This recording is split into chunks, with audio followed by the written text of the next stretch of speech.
Welcome and thank you for joining us on Birth Mother Matters in Adoption with Kelly Rourke-Scary and me, Ron Rains, where we delve into the issues of adoption from every angle of the adoption triad. Do what's best for your kid and for yourself, because if you can't take care of yourself, you're definitely not going to be able to take care of that kid, and that's not fair. And I know that my daughter will be well taken care of with them. Don't have an abortion. Give this child a chance. All I could think about was needing to save my son. My name is Kelly Rourke-Scary. I am the Executive Director, President, and co-founder of Building Arizona Families Adoption Agency, the Donna K. Evans Foundation, and creator of the You Before Me campaign. I have a bachelor's degree in family studies and human development and a master's degree in education with an emphasis in school counseling. I was adopted at the age of 3 days, born to a teen birth mother, raised in a closed adoption, and reunited with my birth mother in 2007. I have worked in the adoption field for over 15 years. And I'm Ron Rains. I've worked in radio since 1999. I was the co-host of 2 successful morning shows in Prescott, Arizona. Now I work for my wife, who's an adoption attorney, and I'm able to combine these 2 great passions and share them on this podcast. We're doing part 2 today regarding adoption and siblings. And today we're going to talk about siblings with different adoption stories. And again, I want to start off with a quote. The greatest gift our parents ever gave us was each other. And that again is by somebody called Unknown. This Mr. or Mrs. Unknown has some great quotes, and they should take credit. Amazing library of quotes from Unknown. Yeah. In the Handbook of Socialization, when talking about sibling relationships, it says, usually formed in childhood, they tend to last longer than other key relationships such as those with parents and partners, and ordinarily, children will spend more time in interactions with siblings than with close others. And Wendy Sturgis, Judy Dunn, and Lisa Davies, when talking about young children's perceptions of their relationships with family members, said research indicates that biological relatedness was not associated with young children's perception of closeness to siblings. Being a full, half, or step sibling did not influence their perception of closeness. So the second quote that you gave is really interesting to me, because the fact that the research indicates that biological relatedness was not associated with young children's perception of closeness to siblings, being half, full, step, did not influence their perception of closeness, just like adoption would be in that category as well. It's not listed, but in my opinion, it would be as it listed as well. And so I think that that's very interesting. I think that we as a society put up barriers with words and categories. And if you remove the categories and you remove some of the words, as we're going to talk about, you will see a lot more cohesiveness. We very much like to compartmentalize as a society. And if we stop doing that, I think we're going to see a different community. So that being said, it is very common for adopted siblings to have different adoption stories.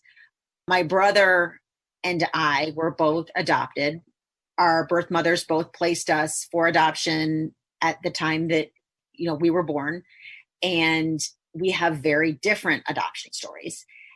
And yet it didn't change our relationship because there was no alternative. There was no sense of, we should have the same, or we should have, it should be different. We both grew up knowing our adoption story, and it wasn't ever a competition or something that was really discussed between us. It was just probably the same as I have this color eyes and you have this color eyes. You know what I mean? It wasn't any better or worse, just different. Adopted parents can use the opportunity of with their children having different adoption stories to impress upon your children how individual and special they are, but not to an extreme that they're going to feel different or outcast or like an outsider. You can focus on it and talk about it, but again, don't make it isolated. Don't make them feel like they're so different, even though you keep saying how special they are and how lucky they are. That's really not how a lot of children would perceive it. So really focus on how, in every situation, when you are comparing and contrasting, in most cases, you can find some commonalities, some similarities. I would start there. And then I would focus, if they ask questions, on the differences. And that makes a lot of sense. And I think that's a way we can approach life in general. Like, I think of, discussing politics, for instance. And there's so much of a division, especially right now in politics. And I'm not going to get into that in particular, but I think one way to approach somebody whose opinion or life is different than yours is, like you say, to point out the things that we have in common about our beliefs. There's so many of them. Granted, there's some drastic differences in our beliefs or our lives or whatever it is, but there's also so many similarities that we have in common, and we should focus on that when we approach somebody else's life or their opinions or whatever it is. So I think that's vastly important, not just in adoption, but just in life. Look at the things we have in common. Our world will be a lot different. The only real way two adopted children can have the same adoption story is if the same biological parents place a second baby for adoption with the same adoptive family, with the same post-placement communication agreement. And even then, you could still have a different set of circumstances. So although there may be lots and lots and lots of similarities, there still may be some differences. And again, start with focusing on the commonalities and then go from there. Children really, and I can't enforce this enough, don't like to be singled out. They don't want to be different. They want to blend in. Children generally don't like to be, as we've been stating, to be different. So the traditional family, the ones that, thank goodness, we can see different ones now on TV. But back when we were growing up, other than the Gary Coleman show. Different Strokes, right. And The Facts of Life, there were very few shows that deviated from the traditional biological nuclear family.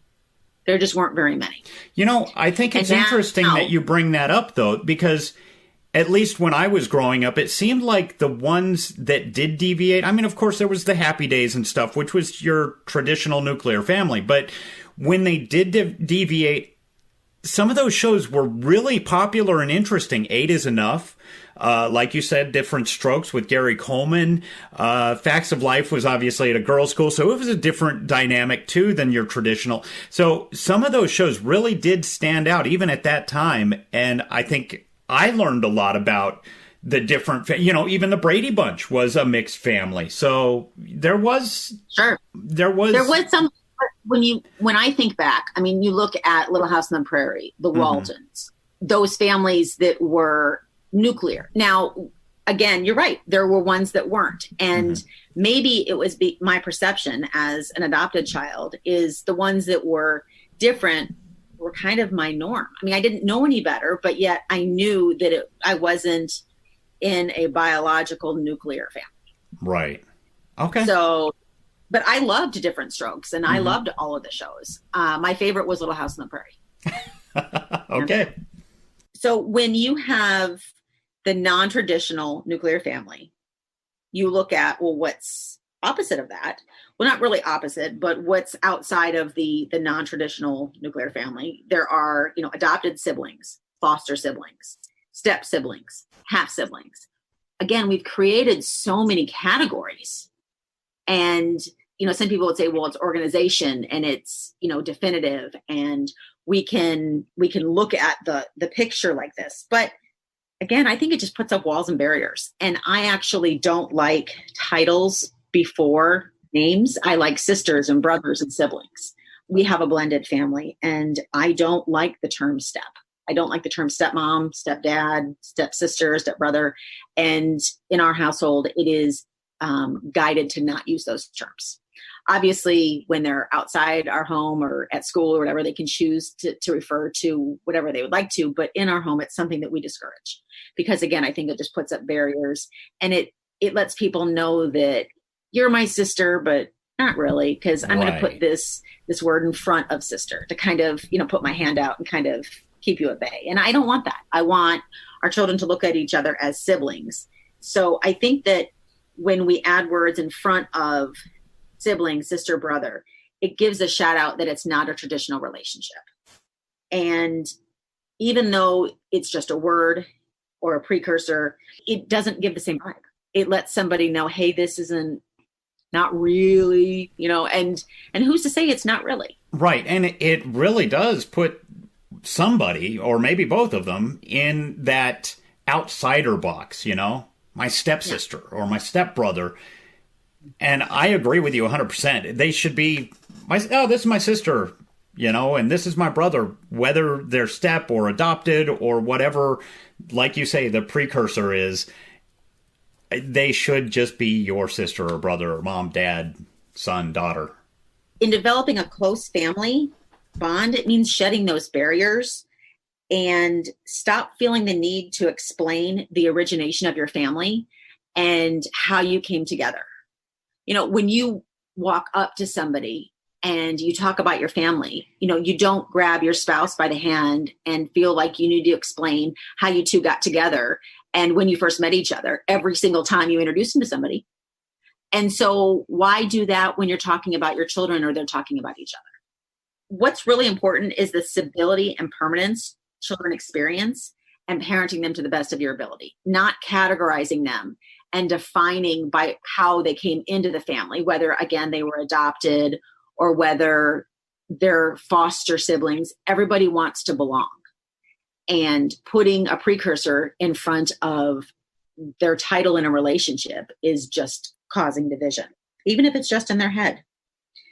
A difference that's important is adoption stories can be handled with care to not to overinflate or segregate a child's personal history. So what I mean by this is the focus can be how much the child means to the family and how their life journey will be very similar to his or her siblings because they're being raised together. So changing the focus on how they came into the family to who they are in the family and who they're going to become, I think gives the child a sense of empowerment and control, which when you are adopted or you have a disability, there is a feeling of a loss of control and power over certain things. And when somebody experiences a lack of control or power, they don't feel safe. And in order for someone to feel safe, they have to be able to feel in control. That's why some people don't like to drink alcohol, because they don't want that sense of feeling out of control. They want to be able to stay in control of themselves and their thoughts and their feelings. And if you are comparing birth stories from one child to another within earshot or even with the children, they may feel like, well, I had no control over that. Like my mom chose what she chose and it's not my fault. And so that being said, it's a lack of control, and children very much want to be in control. And that gives them a little bit to talk about who they are now and what amazing things they can accomplish. You focus on what a family is and what makes a family. Relating the creation of a family to the creation of our country is another way to explain the positives and beauty of creating a nation, but doing it in such a way that you're not separating or making the child feel like they're the outsider coming in. So in other words, if your child wants to discuss their adoption story and they have a different adoption story than their sibling, then focus on, yes, this is your story. But that doesn't mean that you're better or worse or even really different than your sister. Your story just changes a little bit. Maybe in her adoption story, this is how her birth mother decided on adoption. And this is the way that your birth mother decided on adoption. And they're both beautiful stories. They just have, a lot of similarities and a lot of commonalities, but there are a few differences. But really, let's focus on how similar the two of you are. And that's going to create a higher source and sense of self-esteem. And that's really important, especially with children if they're having adoption-related issues and they're feeling insecure. This last quote that, Ron, I'd love for you to read is something that I actually don't want to end with. I'd like to discuss it before we close out the podcast today. Sibling relationships outlast marriages, survive the death of parents, resurface after quarrels that would sink any friendship. They flourish in 1,000 incarnations of closeness and distance, warmth, loyalty, and distrust. And that's by Erica E. Good. I found this quote so amazing because it really does talk about the ups and downs of sibling relationships. And like you, my relationship with my adopted brother growing up was, it went from us not getting along to us very much getting along, but it wasn't an up and down thing. It was pretty consistent in both areas. And I would say that as an adult, my relationship with all my siblings is very positive, but that's not always the case. And it's so interesting to me how, regardless if we're talking about adopted siblings, foster siblings, step siblings, half siblings, it really doesn't matter. It really just depends on those people. At that point, forget all of the precursors and acronyms and anything else you want to put in there. And really, it's just the relationships. But they do outlast some marriages and survive the death of some parents, and may surface after quarrels that would sink any friendship. You always hear people say, yeah, I had this knockdown drag out with my sibling, and if it was anybody else, I'd never speak to them again. Or if it was anybody. And it's so interesting that that is truly your lifelong relationship, good or bad, for better or for worse. And I mean, to this day, do you have a close relationship with your siblings? It's odd. We have a very close bond with each other, like on an emotional level. We always know, but we rarely talk. I mean, I'll talk to my brother maybe a couple times a month, maybe. My sister's about the same, but there is a bond and a love that distance and time don't matter. I mean, once we start talking again or hanging out or whatever it is, whether I go out to see my brother in South Carolina, it's like no time has passed. It's amazing. And I am very blessed for my siblings. And these last two podcasts, if they do nothing else, maybe it'll remind somebody to call their brother or their sister or, their mom or their dad, somebody that they haven't told how much they love them in a long time, and get that done. Thank you for joining us on Birth Mother Matters in Adoption. If you're listening and you're dealing with an unplanned pregnancy and want more information about adoption, Building Arizona Families is a local Arizona adoption agency and available 24/7 by phone or text at 623-695-4112. That's 623-695-4112. We can make an immediate appointment with you to get started on creating an Arizona adoption plan or just get you more information. You can also find out more information about Building Arizona Families on their website at azpregnancyhelp.com. Thanks also go out to Grapes for allowing us to use their song I Don't Know as our theme song. Birth Mother Matters in Adoption was written and produced by Kelly Rourke Scary and edited by me. Please rate and review this podcast wherever you're listening to us. We'd really appreciate it. We also now have a website at birthmothermatterspodcast.com. Tune in next time on Birth Mother Matters in Adoption. For Kelly Rourke Scary, I'm Ron Rains.